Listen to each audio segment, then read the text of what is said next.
देखिए यहाँ 161वीं गाथा चल रही है, उसकी टीका चल रही है, और टीका आधी से ज्यादा हो गई है। यहाँ पर बताया गया है कि सम्यक दर्शन ज्ञान चारित्र के साथ अंग अंगी भाव से परिणति द्वारा। अंग अंगी भाव कि सम्यक दर्शन, सम्यक ज्ञान और सम्यक चारित्र, ये तीन अंग हैं मोक्ष मार्ग के। ये तीन अंग है ना, रत्नत्रय तीन है। अब ये तीन जो है वो तीन पर्याय किसकी हैं? ये पर्याय आत्मा की।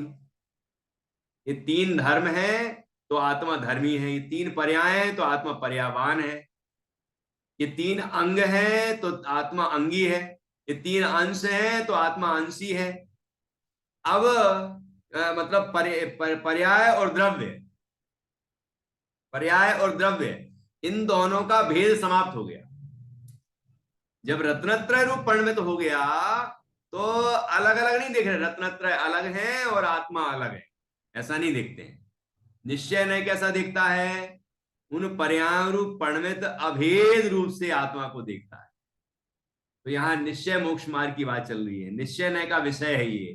तो उन पर्यायों के साथ अभेद देख रहे हैं, ठीक है।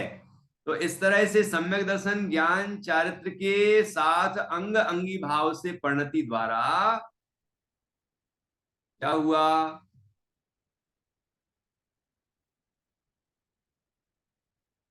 उनसे समाहित होकर, अर्थात सम्यक दर्शन ज्ञान चारित्र से आत्मा समाहित हो गया, है ना, उस रूप हो गया। उन सम्यक दर्शन और सम्यक ज्ञान सम्यक चारित्र वो स्वभाव है आत्मा के, उन रूप परिणमित हो गया वह, और उनके साथ अभेद हो गया। भेद नहीं दिखाई देता, पर्याय और द्रव्य का भेद नहीं देख रहे यहाँ पर, है ना। इस तरह वह समाहित हो गया, अभेद देख रहे हैं, अभेद। तो जब देखिए, जो ग्रहण करने योग्य था उसका ग्रहण कर लिया, जो त्यागने योग्य था वो त्याग कर दिया। अब ग्रहण त्याग का क्या काम? जो मिथ्या मार्ग था उसका त्याग हो गया, जो सम्यक मार्ग था वो प्रकट हो गया। तो अब ग्रहण त्याग का क्या विकल्प होगा? कुछ नहीं, है ना। जो त्यागने योग्य था उसका त्याग कर दिया, और ग्रहण करने योग्य था वो ग्रहण हो गया, और उस रूप ही आत्मा परिणमित हो गया। तो अब ग्रहण त्याग से आत्मा शून्य हो गया, ये लिखा है ना। त्याग ग्रहण के विकल्प से शून्य पने के कारण भेदात्मक भाव रूप व्यापार विराम प्राप्त होने से, जो भेदात्मक व्यापार था कि सम्यक दर्शन, सम्यक दृष्टि आत्मा, सम्यक ज्ञानी आत्मा, सम्यक चारित्रवंत आत्मा, सम्यक दर्शन, सम्यक ज्ञान, सम्यक चारित्र, ये तीन भेद कर रहे थे ना अभी तक। तो उन भेदों का अभाव हो गया, मतलब भेदों का विकल्पों का अभाव हो गया। भेद विकल्प विलय को प्राप्त हो गए। देखो, विलय मतलब नष्ट हो गए। अब भेद रूप नहीं देख रहे हैं, अभेद रूप देख रहे हैं, है ना। तो त्याग ग्रहण के विकल्प से शून्य पने के कारण, भेदात्मक भाव रूप व्यापार विराम को प्राप्त होने से, अर्थात भेद भाव रूप खंड भाव रूप व्यापार रुक जाने से, सुनिष्कंप रूप से रहता हुआ, सुनिष्कंप अच्छी तरह से निष्कंप हो गया। अब कुछ ग्रहण नहीं, कुछ त्याग नहीं, क्योंकि जो ग्रहण करने योग्य था वो ग्रहण हो चुका, वो आत्मा में समाहित है। और जो त्याग करने योग्य था वो त्याग हो चुका, अब वो उसका कोई विकल्प नहीं। ऐसा निष्कंप, समय प्रवचन सारजी में 80वीं गाथा में आया ना, मोह का अभाव होने पर आत्मा निष्कंप हो जाता है। स्फटिक मणि के प्रकाश की भांति, है ना, बिल्कुल निष्कंप हो जाता है। ये दीपक का प्रकाश तो डोलता रहता है, लेकिन जो मणि प्रकाश है वो बिल्कुल स्थिर रहता है ना। तो अभी जो लाइट है ना, अपन को लग रहा है कि इस मतलब अकंप है, स्थिर है, लेकिन आप कभी कभी ऐसा देखना तो आपको समझ में आएगा कि प्रकाश जो है वो भी इधर उधर ऐसा हो रहा है। प्रकाश की किरणें हैं, वो तो बोलते हैं ना, वो भी कंपायमान है, लेकिन वो प्रकाश निष्कंप रहता है।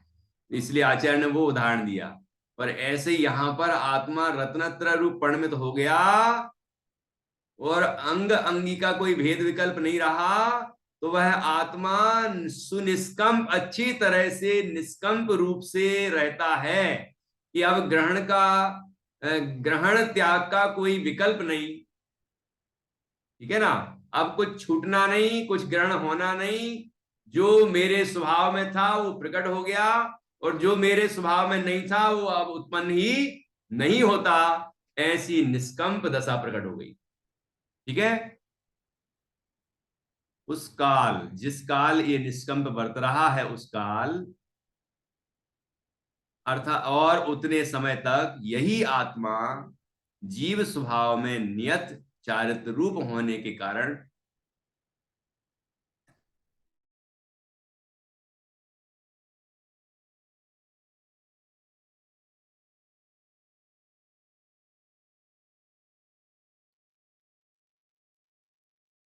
जब ये निष्कंप दशा को प्राप्त हुआ है और अंग अंगी भाव का अभाव हो गया है, तो ऐसी स्थिति में क्या कहा यहां पर कि वही आत्मा, यही आत्मा जीव स्वभाव में नियत नियत चारित्र रूप होने के कारण जीव स्वभाव में ज्ञान दर्शन स्वभावी जीव तत्व में ही नियत हो गया, स्थिर हो गया, अवस्थित हो गया, उसी में स्थित हो गया।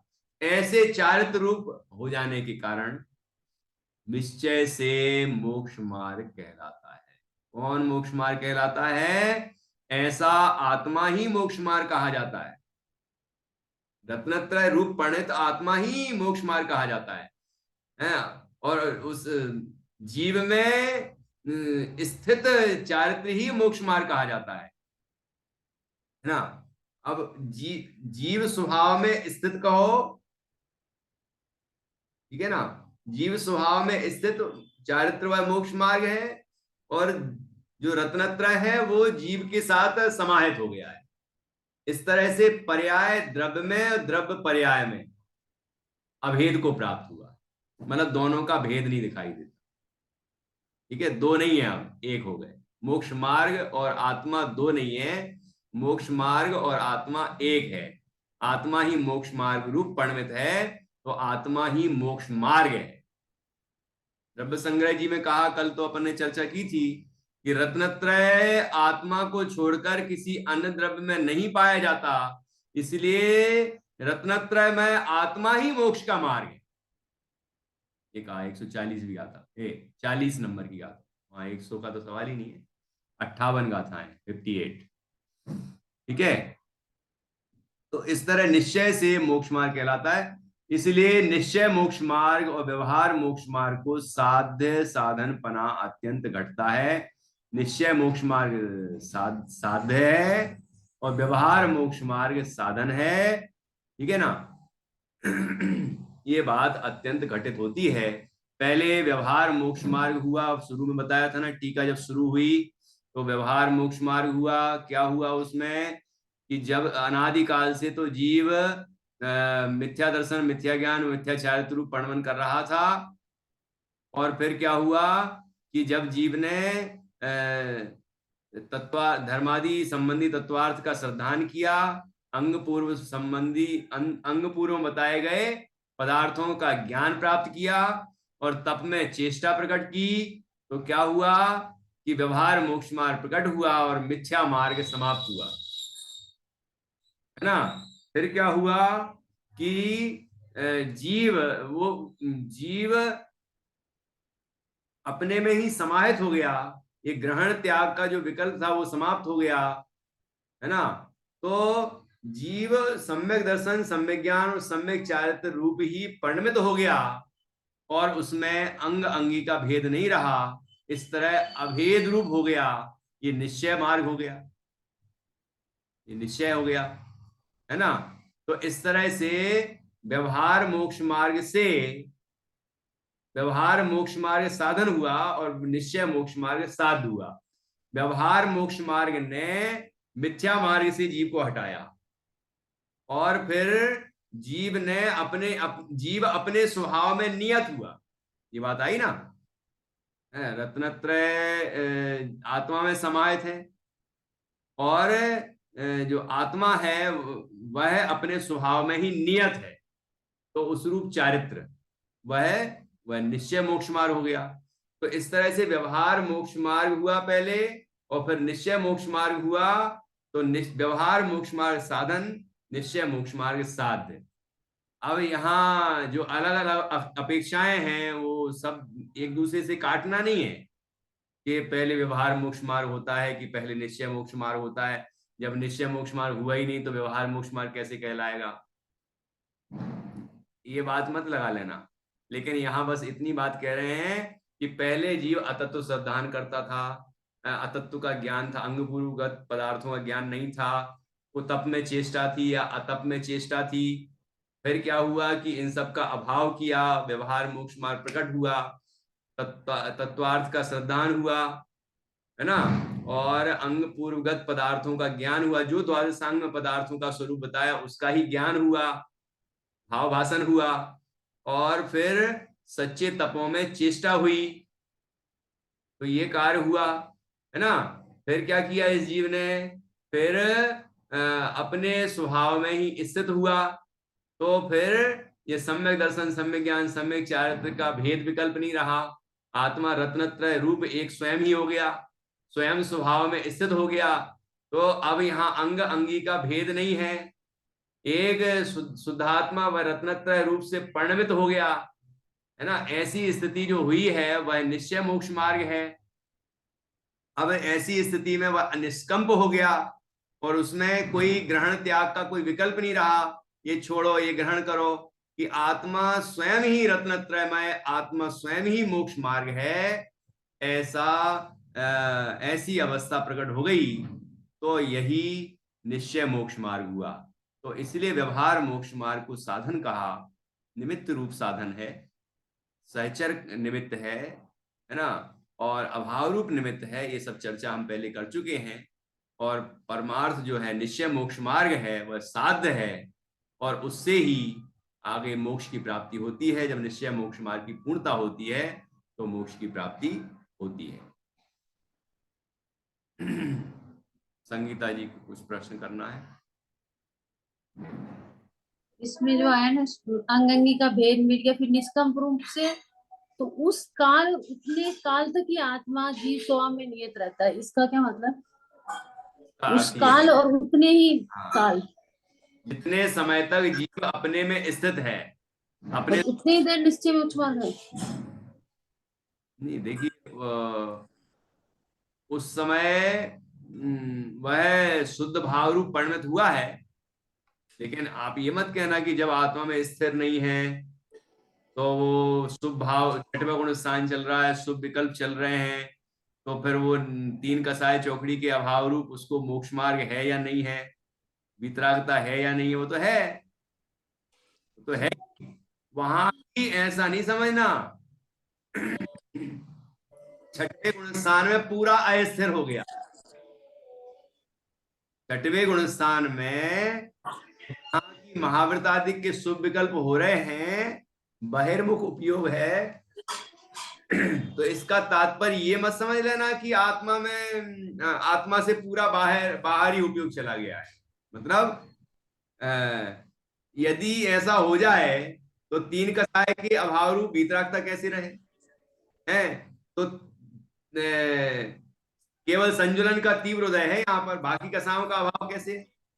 और पूरी अस्थिरता हो जाए तो क्या हो, पूरी अस्थिरता थोड़ी है, मतलब ये कि उस स्वभाव का आनंद भी तो आ रहा होगा कि नहीं आ रहा होगा, कि बिल्कुल पूरा समाप्त हो गया है, उसको कहते हैं शुद्ध भाव है। शुद्धोपयोग नहीं है, शुद्ध परिणति है, ऐसा कहा जाता है। ज्यादा देर टिक गया तो फिर तो केवल ज्ञान ही हो जाएगा ना। हाँ थोड़ा ही देर। हाँ बिल्कुल। तो शुद्धोपयोग तो जब स्वरूप में स्थिर होता है तभी है शुद्धोपयोग, लेकिन बाकी टाइम में शुद्ध परिणति है ना, तीन कसाय के अभाव रूप वीतराग परिणति। तो उस अपेक्षा तो वहां मोक्ष मार्ग है, निश्चय मोक्ष, व्यवहार मोक्ष मार्ग जब चल रहा है, विकल्प चल रहे हैं, तब भी निश्चय मोक्ष मार्ग भी है, दोनों साथ में ही रहते हैं, है ना। लेकिन यहाँ और विशेष बात कही है कि वो आत्मा में स्थिर हो गया, जितने काल और जितने काल तक स्थिर रहेगा उतने काल तक ही वह जीव स्वभाव में नियत रूप चारित्रवादित्र कहलाएगा। ठीक है, ये विशेष अपेक्षा है, ऐसा नहीं समझना कि बाकी टाइम में वो स्थिर। ठीक है, तो यही आत्मा जीव स्वभाव में नियत चारित्र रूप होने के कारण निश्चय से मोक्ष मार्ग कहलाता है। वो आत्मा ही मोक्ष मार्ग है। यहाँ शुद्ध जो परिणति है उससे आत्मा को अभेद कर रहे हैं, शुद्ध रत्नत्र है उसके साथ आत्मा को अभेद कहा जा रहा है। ठीक है ना, तो ऐसा वह आत्मा ही मोक्ष मार्ग है, ये कहा गया यहाँ पर। इस तरह से मोक्ष मार्ग वह साध्य है और व्यवहार मोक्ष मार्ग वह साधन है। ये बात अत्यंत घटित होती है, स्पष्ट रूप से घट जाती है और यहाँ घटित करके बताई है। एक बार पुनः भावार्थ पढ़ते हैं और अपनी चर्चा को यहाँ हम पूर्ण करेंगे। जो हमने टीका में समझा है भावार्थ एक बार फिर से पुनरावृत्ति हो जाएगी, दोहरा जाएगा, तो बाकी समझ में तो आ जाएगा आपको स्पष्ट रूप से। एक बार निधि जी आप पढ़िए। आज नहीं पढ़ूंगी मैं, है आज नहीं पढ़ पाऊंगी मैं। ठीक है, ठीक, ओके। तो मैं ही पढ़ देता हूँ क्योंकि आप लोग तो पढ़ ही चुके हैं। निश्चय मोक्ष मार्ग निःशुद्धात्मा की रुचि, ज्ञप्ति और निश्चल अनुभूति रूप है। क्या है निश्चय मोक्ष मार्ग? निःशुद्धात्मा की रुचि, पर द्रव्यंत भिन्न आप में रुचि सम्यक तो भला है, आप रूप को जान पनो सम्यक ज्ञान कला है, आप रूप में लीन रहे तिर सम्यक चारित्र सोई, है ना, ये निश्चय मोक्ष मार्ग है। उसका साधक अर्थात निश्चय मोक्ष मार्ग का व्यवहार साधन ऐसा जो भेद रत्न त्रयात्मक व्यवहार मोक्ष मार्ग, उसे जीव कथनचित अर्थात किसी प्रकार निज उद्यम से अपने संवेदन में आने वाली अविद्या की वासना के विलय द्वारा, जो अविद्या की वासना थी अनादिकाल से उसका विलय हो गया, उसके विलय द्वारा प्राप्त होता हुआ,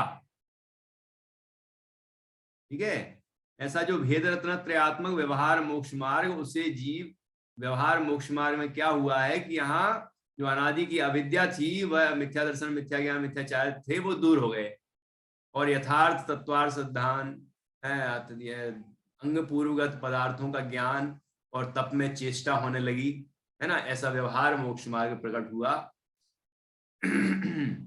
तो ऐसा जो भेद रत्न त्रयात्मक व्यवहार मोक्ष मार्ग, उसे जीव कथनचित अपने संवेदन में आने वाली अविद्या की वासना के विलय द्वारा प्राप्त होता हुआ, जब गुणस्थान रूप सोपान के क्रमानुसार निज शुद्धात्म द्रव्य की भावना से उत्पन्न नित्यानंद लक्षण वाले सुखामृत के रसास्वाद की तृप्ति रूप, जो कितना सुंदर लिखा है ये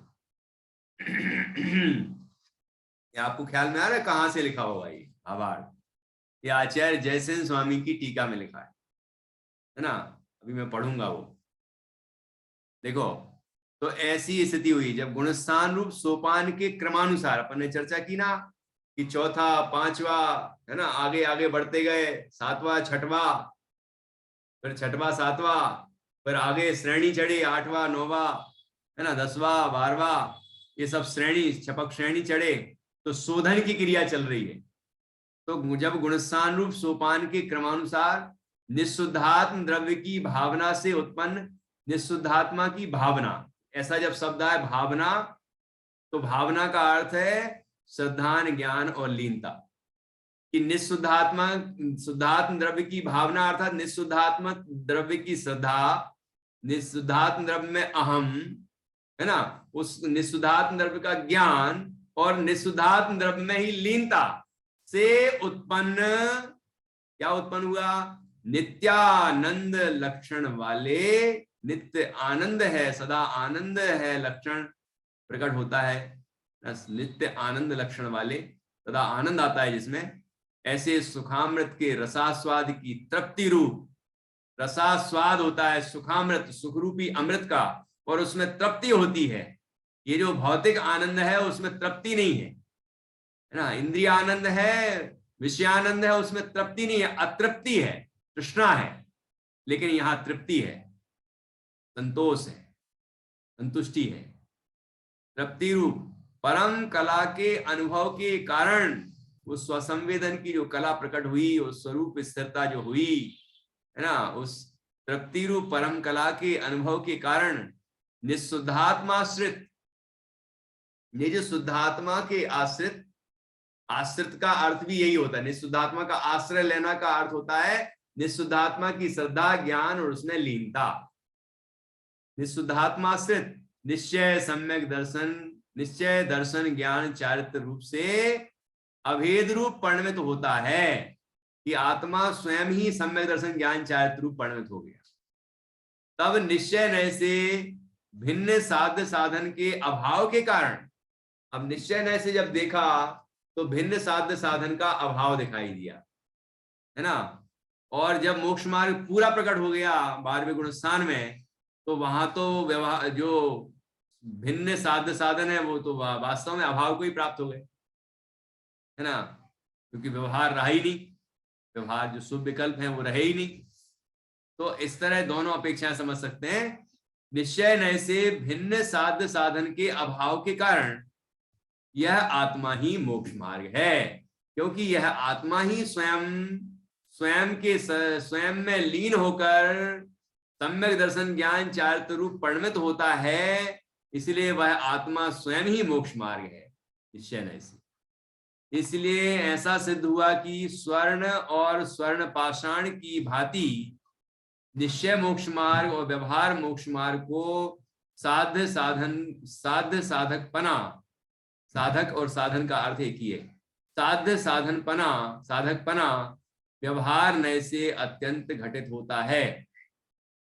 ये जो साध्य साधक कहा ना, ये भी व्यवहार नय से कहा कि निश्चय मोक्ष मार्ग साध्य है और व्यवहार मोक्ष मार्ग साधक है, अर्थात या फिर साधन है, ये व्यवहार नय से कहा गया है। परमार्थ से तो वह रत्नत्रय रूप शुद्ध रत्नत्रय रूप परिणमित आत्मा स्वयं ही मोक्ष मार्ग, और वहां ये मार्ग और मोक्ष मार्ग और आत्मा के बीच में भेद नहीं, अभेद है, ठीक है ना।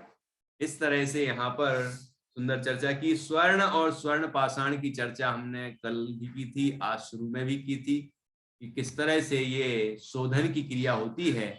जैसे स्वर्ण पाषाण को ताव दे देकर तपा के धीरे धीरे शुद्ध किया जाता है, अशुद्धि दूर होती चली जाती है। हर एक ताव में एक बार तपाया, अशुद्धि दूर की, फिर तपाया, फिर अशुद्धि दूर की, तो अशुद्धि दूर होती जा रही है, शुद्धि प्रकट होती जा रही है। ऐसे ही जितना जितना जीव स्वरूप में स्थिर होता है, उतना उतना अशुद्ध भाव दूर होता चला जाता है, वो शुभ विकल्प होना कम होते चले जाते हैं। अशुभ का तो कोई सवाल ही नहीं है, शुभ विकल्प जो हो रहे थे वो भी कम होते चले जाते हैं, महाव्रतादि के शुभ विकल्प, और शुद्धि बढ़ती चली जाती है, वह अशुद्धि घटती चली जाती है, और एक समय ऐसा आता है कि शुद्धि पूर्ण प्रकट हो जाती है, अशुद्धि पूर्ण अभाव को प्राप्त होती है, और वह आत्मा रत्नत्रय शुद्ध रत्नत्रय रूप पूर्ण रूप से परिणमित हो जाता है, और उसके फल में मोक्ष की प्राप्ति होती है। तो जिसके फल में मोक्ष की प्राप्ति होती है वही मोक्ष मार्ग है। इस तरह से यहाँ बहुत सुंदर ढंग से निश्चय मोक्ष मार्ग की चर्चा की है। इसके पहले व्यवहार मोक्ष मार्ग की चर्चा की थी, ठीक है। 2 मिनट में मैं ये टीका और पढ़ता हूँ। टीका का बस जो मुख्य एक पैरा है वही पढ़ूंगा, जयसेनाचार्य की टीका से, ध्यान से सुनना। उसका विस्तार।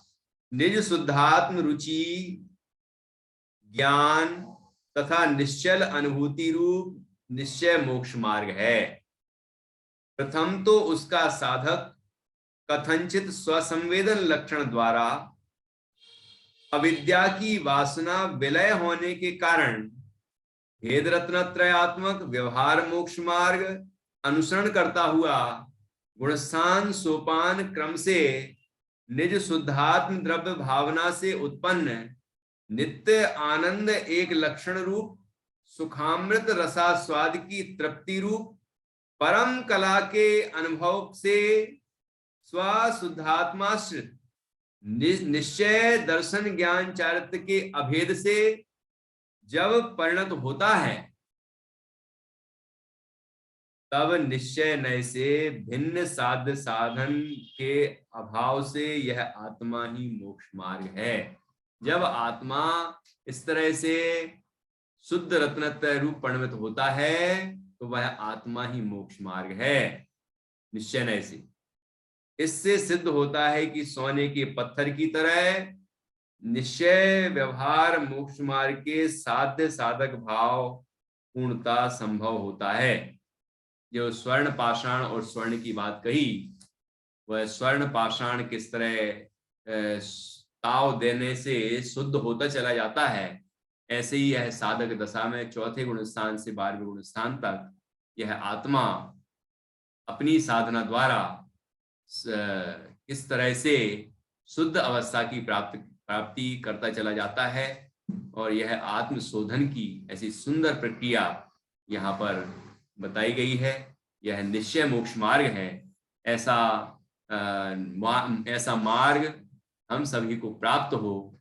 हम सभी ऐसे निःशुद्धात्मा के आश्रय द्वारा की साधना द्वारा परम आनंद रूप मोक्ष मार्ग को प्राप्त करें।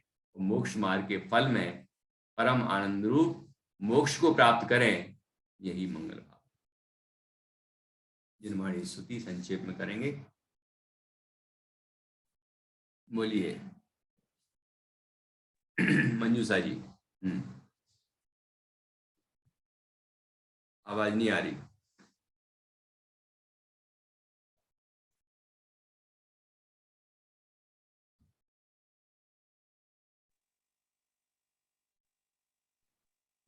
नहीं, कुछ दिक्कत है। निधि जी आप बोलिए। निज निधि निज में बताई यह अनंत उपकार है, उसके लिए जिनवाणी माँ को वंद शत बार है, वंदना शत बार है। द्वादशांग जिनवाणी माता की जय। जय। अहम जैन धर्म की जय। आयोत्सव करेंगे।